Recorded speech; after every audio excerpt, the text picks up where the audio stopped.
mohon izin perkenalkan, nama saya Darmawati, mahasiswa PPG dalam jabatan kategori 1 jurusan Pendidikan Pancasila dan Kewarganegaraan Universitas Negeri Manado.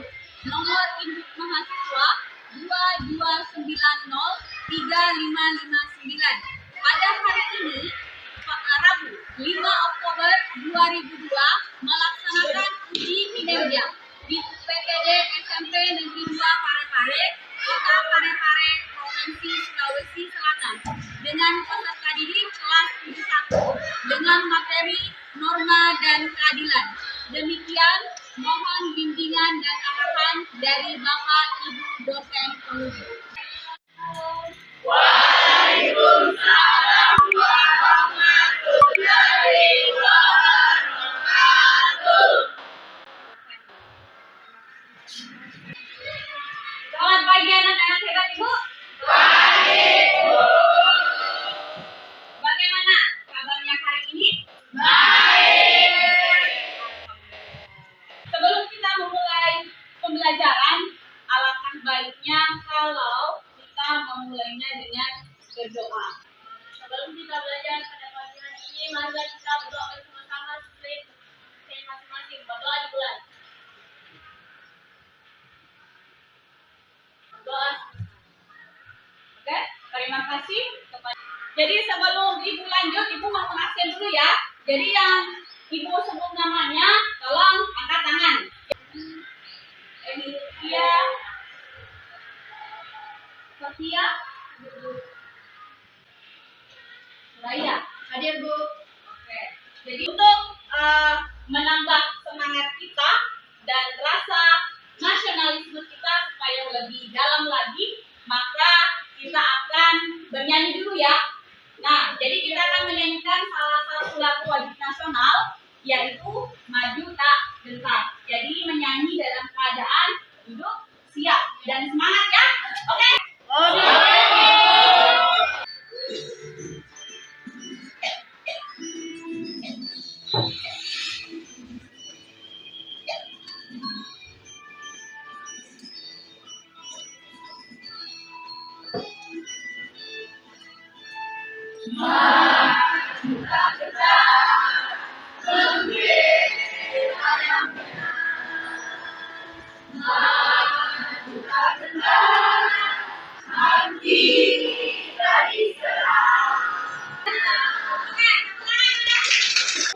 Sebelum kita ke materi selanjutnya, jadi Ibu dulu mau mengingatkan apa pembelajaran minggu lalu. Yang masih ingat, silakan Aidil. Tentang pengertian norma, apalagi? Silakan. Macam-macam norma, apalagi? Silakan. Grace. Arti penting norma dalam masyarakat. Ada yang tahu?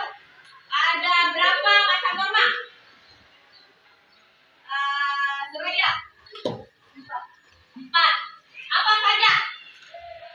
Yusuf. Norma agama. Siapa lagi? Norma hukum. Ada 4 macam norma ya. Ada norma agama, ada norma kesopanan, ada norma kesusilaan, dan yang terakhir ada norma hukum. Oke, terima kasih. Ada pretest. Jadi Ibu akan memberi anak-anak pretest. Jadi pretest ini bertujuan untuk mengasah kemampuan awal anak-anak tentang materi kita. Ya, jadi pretestnya, link untuk pretestnya itu sudah Ibu kirim di grup. Jadi silakan dibuka.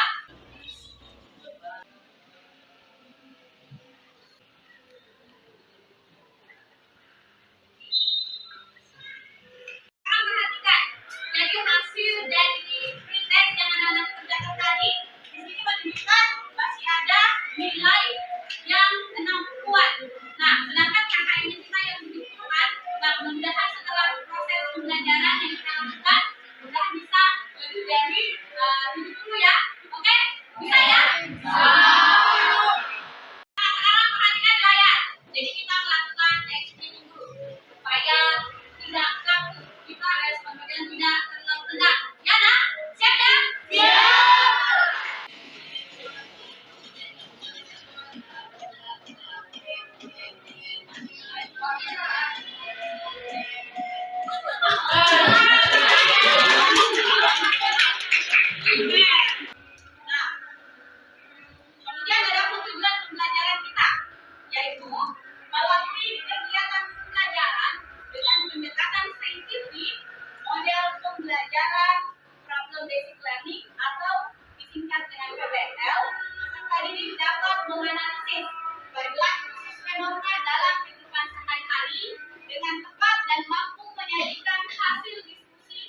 yang bertanggung jawab dan komunikatif selama proses pembelajaran. Nah, itu tadi tujuan dari materi kita, pelajaran kita. Kemudian, manfaat. Pastinya segala kegiatan yang dilakukan ada manfaat. Ya, adapun manfaatnya yaitu kalian anak-anakku bisa mengetahui perilaku yang sesuai dengan norma dan mana perilaku yang tidak sesuai dengan norma.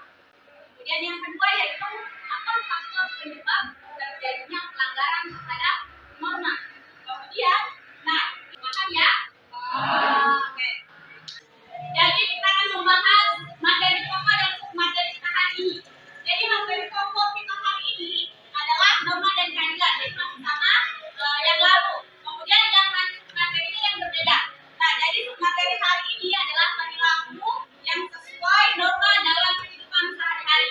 Jadi anak-anak boleh buka buku paketnya di halaman 53. Nah, silakan dibuka buku paketnya halaman 53. Silakan dibaca. Perilaku yang sesuai norma dalam kehidupan sehari-hari. Sudah dilihat ya? Oke. Nah, sebelum kita masuk pada pembahasan, jadi Ibu akan menyampaikan dulu apa kompetensi dasar materi kita hari ini. Yang ini adalah kompetensi dasarnya. Yang pertama 1.2 yaitu menghargai norma-norma yang berlaku. Nah, dalam kehidupan bermasyarakat dengan jujur sebagai anugerah Tuhan Yang Maha Esa.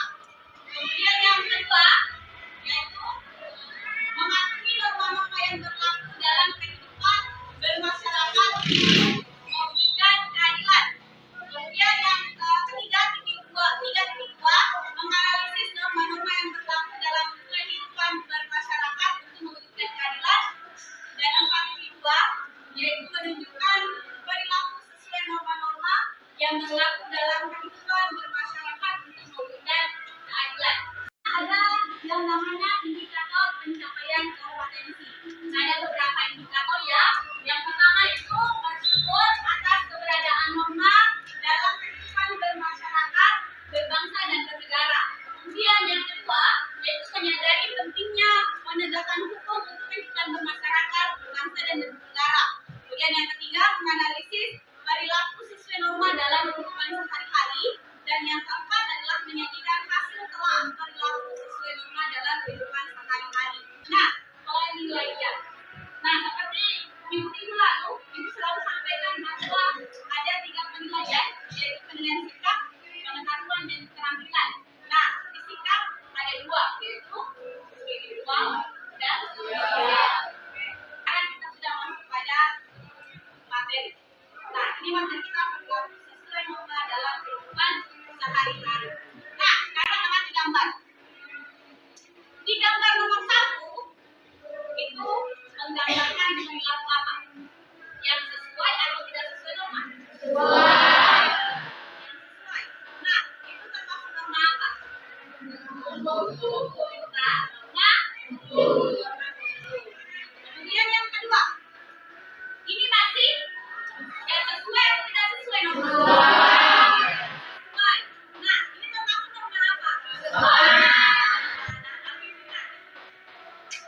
Oke. Nomor 3. Nah, ini perbuatan yang sesuai atau tidak sesuai norma? Iya. Kenapa tidak sesuai dengan norma? Iya, karena mau beli teman. Jadi itu melanggar ya, melanggar norma ya. Kemudian yang keempat, nah ini perbuatan melanggar atau sesuai dengan norma? Kenapa melanggar? Jangan. Nah, di sini ada yang pernah melanggar seperti itu? Ada? Nah, nanti kalau sudah tahu itu pelanggaran yang tidak boleh dilakukan ya. Nah, mudah-mudahan ke depannya tidak ada lagi yang melanggar. Oke? Siap? Siap. Paham? Paham. Nah, kita bahas perilaku sesuai norma dalam kehidupan sehari-hari. Nah, kita telah pelajari bahwa norma-norma yang ada di dalam kehidupan kita seperti norma hukum, kemudian ada norma kesopanan, kemudian ada norma kesusilaan, dan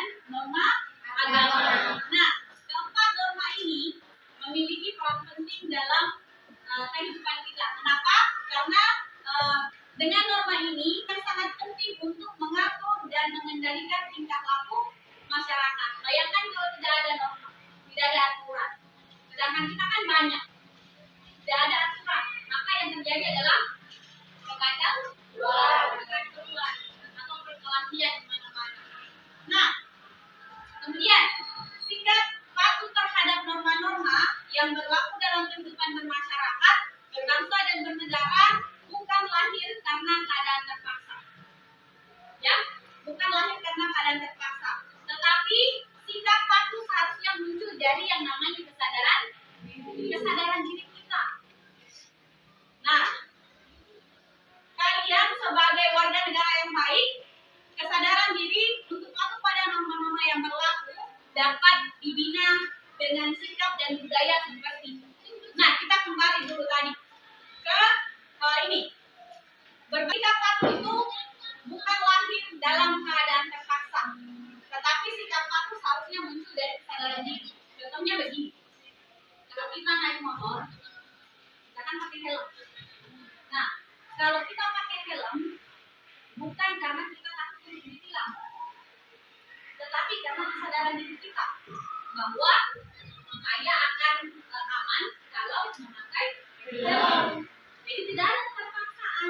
Kita sadar, bukan karena kita takut ditilang, bukan karena kita karena ada aparat hukum, tapi karena memang itu lahir dari kesadaran diri kita masing-masing.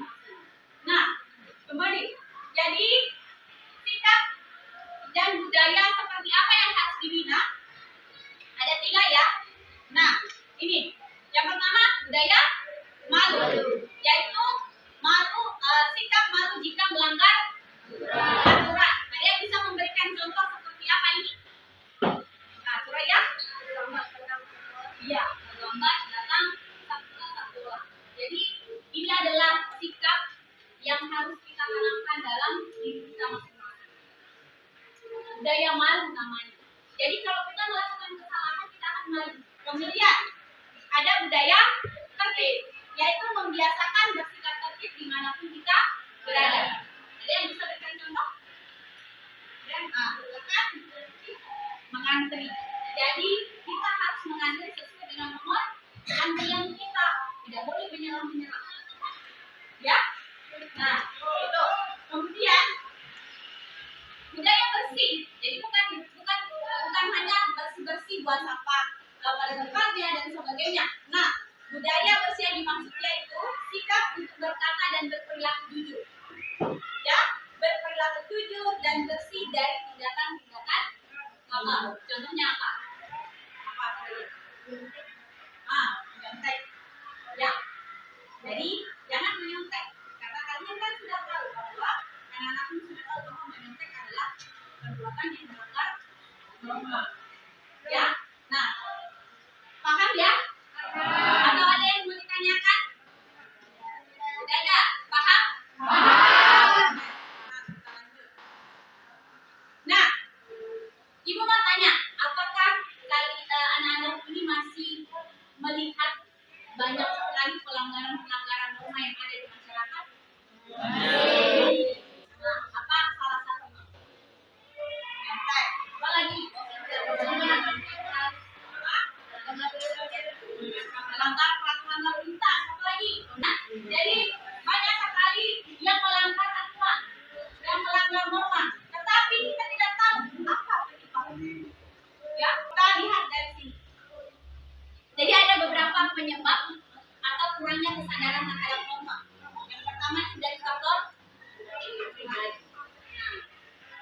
Faktor pribadi berkaitan dengan sifat atau karakter dalam diri sendiri yang belum memiliki kesadaran berlaku taat aturan. Jadi mulailah dari diri sendiri. Ya, kalau kita mau merubah orang, mulailah dari diri. Ya. Oke. Kemudian yang kedua ada faktor lingkungan. Ada pengaruh lingkungan kehidupan baik keluarga maupun masyarakat yang belum memberikan daya dukung terhadap pembentukan watak patuh pada aturan. Misalnya pergaulan dengan teman sebaya yang tingkah lakunya kurang baik. Jadi ini selalu Ibu sampaikan kepada semua anak-anak Ibu. Hati-hati dalam bergaul.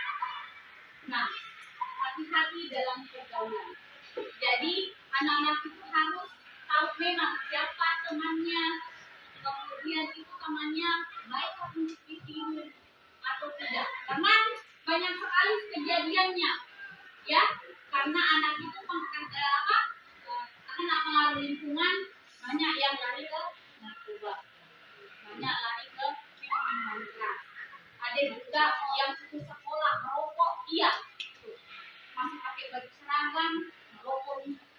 Jadi kalau kita mau sukses, nah, perbaiki kesalahan, bergaul dengan orang-orang yang baik, ya. Itu intinya kita akan bisa baik. Paham ya? Oke. Nah, sekarang, perilaku sesuai norma yang diwujudkan dalam lingkungan rumah. Ada yang bisa berikan contoh apa saja perilaku sesuai norma di lingkungan rumah? Apa?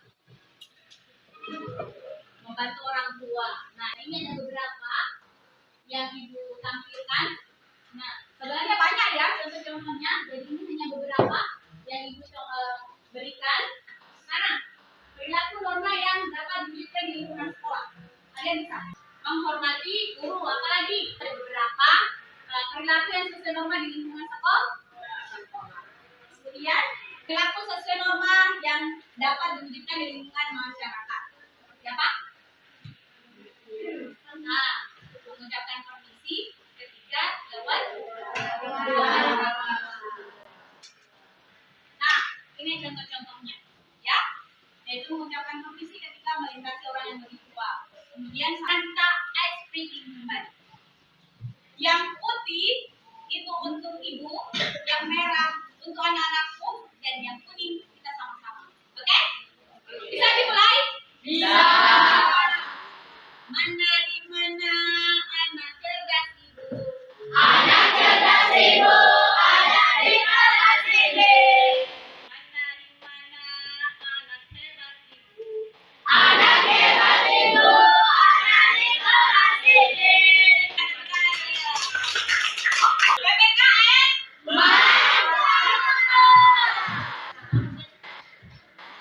Oke, kita lanjut ya. Nah, sekarang anak-anakku amati perbuatan yang sesuai dengan hukum atau norma, sesuai dengan aturan ya, dengan perbuatan yang tidak sesuai dengan aturan. Apakah itu terjadi di lingkungan sekolah, di lingkungan keluarga, atau di masyarakat? Nah, kemudian apa saja contohnya? Apa akibatnya jika melanggar dan bagaimana solusinya? Ya. Nah, ini akan kita bahas di LKPD dalam diskusi kelompok. Ya, jadi ibu akan membagikan LKPD. Bahkan kita juga sudah berkelompok. Jadi ibu mau hanya bertanya, apakah anak-anak ini nyaman dengan kelompoknya? Ya. Nyaman. Jadi ini sudah sesuai ya. Nah, sekarang perhatikan, nanti ibu akan bagikan kelompok LKPD-nya.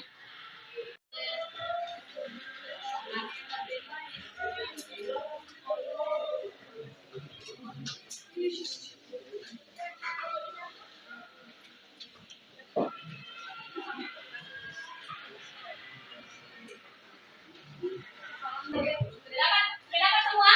Sudah. Perhatikan LKPD-nya. Nah, di situ ada tugas di bagian belakang. Jadi anak-anakku amati apa yang diminta oleh soal. Ya, kalau misalnya ada yang kurang dimengerti, boleh bertanya sama ibu ya. Nah, jadi ini anak-anakku dan jawabannya anak-anakku tulis di kertas karton. Ya, kemudian ibu akan meminta salah satu perwakilan dari kelompoknya untuk mewakili teman-temannya melakukan presentasi hasil diskusinya masing-masing. Paham ya? Oke, selesai bekerja.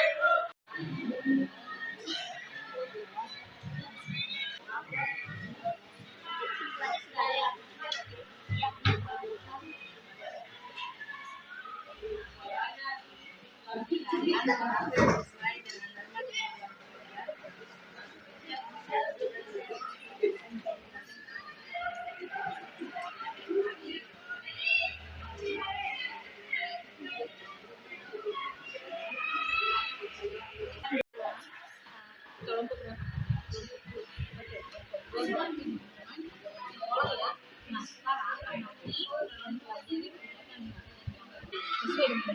paham ya? Jadi anak-anak itu saya cari jawabannya di buku paket atau di internet. Jadi boleh digunakan HP-nya untuk mencari jawaban. Ya,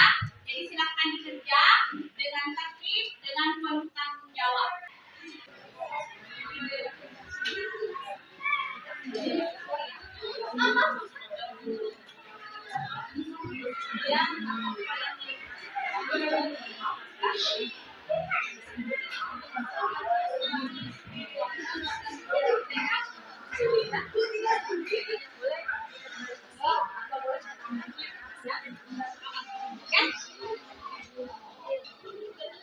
Oke, bagaimana? Sudah selesai? Siapa yang mau presentasi duluan? Oke, kelompok 2. Silakan maju. Oke. Assalamualaikum warahmatullahi wabarakatuh. Waalaikumsalam warahmatullahi wabarakatuh. Baiklah, terima kasih atas kesempatannya. Saya Nur Arun dari kelompok 2 akan mewakili kelompok 2 untuk presentasi. Adapun anggota-anggota juga dari kelompok 2 yaitu Suraya Zura, Kodia, Rizka Eka Putri, Edi Nurfia, dan Muhammad Rehan. Nomor 1, lingkungan keluarga. Perbuatan saling dan salam pada orang tua sebelum keluar rumah. Alasan karena menyalin orang tua merupakan sifat dan perilaku yang sopan dan baik. Akibat tidak menyalin orang tua merupakan sifat yang tidak hormat kepada orang tua. Upaya selalulah ingat untuk menyalin orang tua jika ingin izin keluar rumah. Keterangan perilaku yang sesuai dengan norma di lingkungan keluarga. Nomor 2, tidak melawan orang tua. Alasan tidak melawan orang tua merupakan sifat anak yang berbakti. Akibat tidak melawan orang tua merupakan sifat yang baik, sehingga kita akan disayangi orang tua. Upaya berusahalah untuk tidak melawan perintah orang tua. Keterangan perilaku yang sesuai di lingkungan keluarga. Nomor 3, melakukan kewajiban. Melakukan kewajiban merupakan hal yang wajib dalam keluarga sesuai perintah. Akibat melakukan kewajiban dapat membuat lingkungan keluarga menjadi rukun. Upaya melakukan kewajibanmu dalam lingkungan keluarga. Keterangan melakukan kewajiban merupakan perilaku yang sesuai di lingkungan keluarga. Nomor 4, tidak membantah perintah orang tua. Alasan membantah perintah orang tua adalah sikap yang tidak baik bagi kita seorang anak. Akibat selalu membantah perintah orang tua membuat orang tua kita akan menjadi sedih. Upaya usahakan untuk tidak membantah perintah keluarga. Nomor 5, melaksanakan peraturan di rumah. Alasan melaksanakan peraturan di rumah merupakan hal yang wajib. Akibat melaksanakan peraturan di lingkungan keluarga membuat lingkungan keluarga jadi harmonis. Upaya laksanakanlah peraturan dengan baik. Pertama, perilaku yang sesuai dengan norma di lingkungan keluarga. Nomor 6, perbuatan meludah di lantai. Alasan meludah di lantai merupakan sikap buruk dan tidak sopan, sehingga tidak boleh dicontoh dan dilakukan. Akibat meludah di lantai berakibat tidak disukai oleh orang lain. Supaya lakukan evaluasi ini agar tidak terjadi sembarangan tempat. Perilaku yang tidak sesuai dengan norma di lingkungan keluarga. Nomor 7, perbuatan tidak menaati peraturan yang telah dibuat. Alasan tidak menaati peraturan dapat membuat lingkungan keluarga menjadi tidak harmonis. Akibat membuat lingkungan keluarga menjadi retak.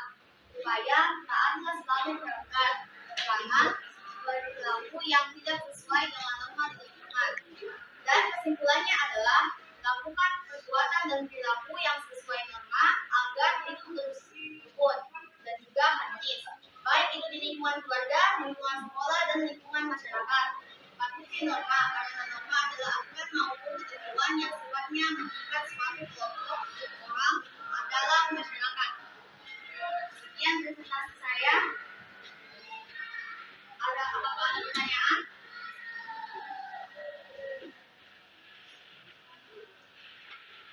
Silakan. Terima kasih atas penjelasan. Pertanyaan dari saya, mengapa kita harus melakukan kewajiban di lingkungan keluarga? Apakah ada anggota dari kelompok 2 yang bisa membantu saya menjawab pertanyaan dari kelompok 1? Terima kasih.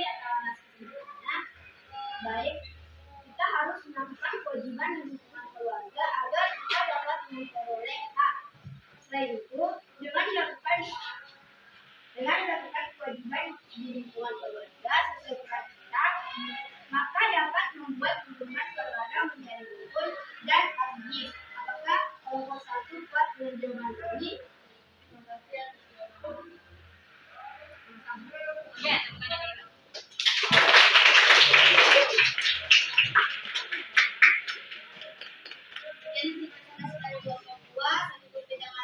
Assalamualaikum warahmatullahi wabarakatuh. Waalaikumsalam. Tadi dari presentasi kelompok 2 sudah bagus ya. Jadi semua yang diminta oleh LKPD sudah dibuat dalam tabel, mulai dari lingkungan, kemudian perbuatan, alasan, akibat, upaya dan keterangannya. Nah, perlu ditambahkan atau ditampilkan lagi adalah pada saat caranya membaca. Ya, jangan fokus selalu pada tugasnya. Jadi sekali-kali menulislah kepada teman-temannya. Sudah, itu saja yang Ibu mau sampaikan. Ya, kelompok yang lain mohon diperhatikan ya. Oke? Warahmatullahi wabarakatuh. Waalaikumsalam. Saya Tasma Madrasah akan mempresentasikan tugas dari kelompok 1. Adapun anggota dari kelompok 1 yaitu dari kelompok 1 yaitu Kansa, Is, Mardia, Dinda, dan Kopi. nomor 1 lingkungan sekolah, perbuatan mematuhi tata tertib sekolah berpakaian sesuai dengan peraturan sekolah. Alasan untuk membentuk profesionalisme, untuk meningkatkan kesenjangan sosial, penilaian kedisiplinan untuk meningkatkan rasa persatuan. Akibat akan mendapatkan sanksi atau hukuman akibat melanggar peraturan sekolah dan menjadi siswa yang patuh. Upaya salah satunya adalah siswa meningkatkan kesadaran diri untuk mematuhi peraturan sekolah dan juga memberi sanksi yang jelas sesuai dengan apa yang dilakukan siswa. Keterangan perbuatan mematuhi norma. Kesimpulan dari lingkungan sekolah adalah aturan yang sudah dibuat harus kita taati. Jika tidak ditaati akan menjadi masalah bagi kita. Bagian presentasi dari kelompok 1, jika ada yang ingin bertanya silakan. Terima kasih yang bisa kita berikan. Mungkin dari contoh-contohnya bisa ditambah pada norma di lingkungan sekolah. Terima kasih atas masukannya. Nanti kami akan menambahkan norma atau peraturan dari lingkungan. Saya dari kelompok 2 ingin bertanya mengenai contoh-contohnya. Apakah yang dimaksud dengan membentuk profesionalisme? Saya akan menjawab pertanyaan dari kelompok 2. Membentuk profesionalisme adalah dengan memakai seragam para siswa sudah diperkenalkan dengan dunia pekerjaan. Beberapa instansi di negara ini juga berbeda menggunakan seragam juga. Jadi ketika mereka memasuki dunia kerja, mereka tidak dapat lagi. Terima kasih.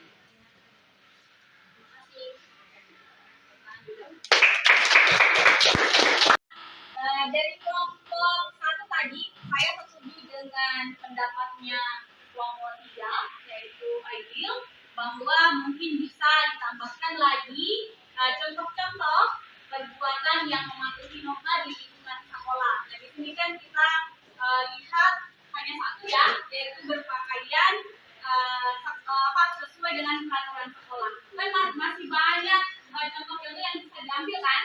Nah, mungkin ke depannya bisa lebih ditambah lagi supaya teman-temannya yang lain juga tahu apa saja contoh-contoh perilaku yang ada di lingkungan sekolah ya. Kemudian tadi pertanyaan dari kelompok 2 tentang profesionalisme. Nah, mungkin kelompok 2 itu perlu perlu lebih spesifik lagi pertanyaannya ya. Nah, kelompok 2 kayaknya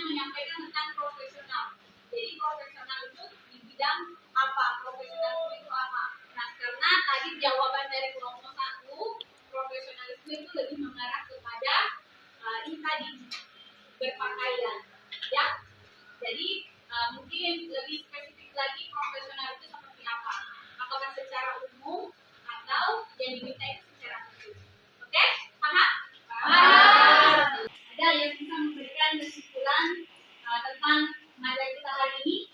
Oke, silakan. Kesimpulan pelajaran kita pada hari ini adalah lakukan perbuatan dan perilaku yang sesuai norma agar hidup terus rukun dan harmonis, baik di lingkungan keluarga, lingkungan sekolah, dan di lingkungan masyarakat. Patuhi norma karena norma adalah aturan maupun ketentuan yang sifatnya mengikat suatu kelompok orang dalam masyarakat. Oke, tepuk tangan dulu. Sekarang perhatikan di sini. Jadi ibu akan mengingat kembali ya. Nah, ini di gambar ini apakah ini merupakan pelanggaran atau perbuatan sesuai dengan norma? Pelanggaran, ya, karena ada beberapa yang tidak memakai helm. Nah, jadi pelanggaran ini termasuk norma apa?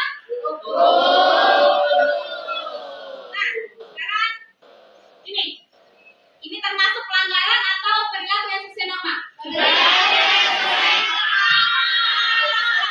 dengan norma. Norma apa? Norma kesopanan.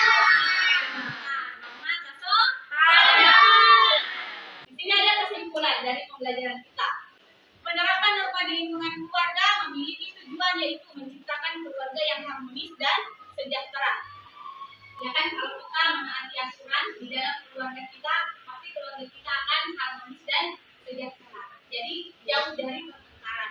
Kemudian penerapan norma di lingkungan sekolah memiliki tujuan yaitu menciptakan lingkungan, situasi, dan kondisi belajar yang mendukung tercapainya tujuan pembelajaran.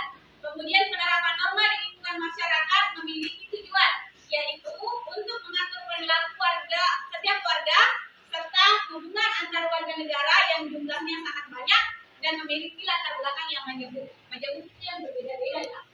Sekarang ada refleksi. Jadi di refleksi ini ada pertanyaan.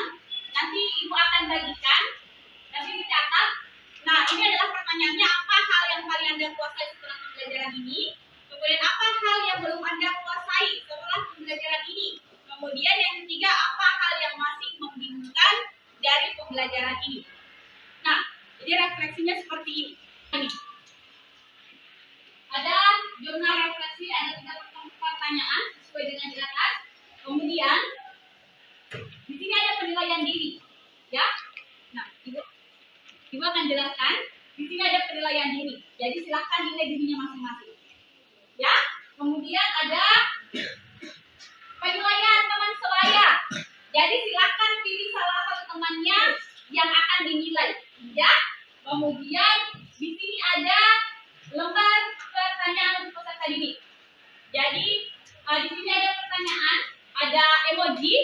Jadi kalian tentang saja yang sesuai dengan pertanyaan menurut anak-anakku. Kemudian ini ya, Bapak Ibu guru bertanya apakah kami senang atau tidak dengan pembelajarannya. Silakan centang. Di situ ada keterangannya. Kalau gambar murah itu jarang, gambar menangis itu tidak pernah, ada gambar bahagia itu pernah, dan sebagainya, ya. Kemudian di sini ada respon orang tua, ya. Jadi silakan diisi di checklist. Jadi ini diisi oleh orang tua anak-anakku, ya. Paham ya? Jadi ini boleh dibawa pulang. Nanti besok dikumpul sama ibu, ya. Oke? Paham ya?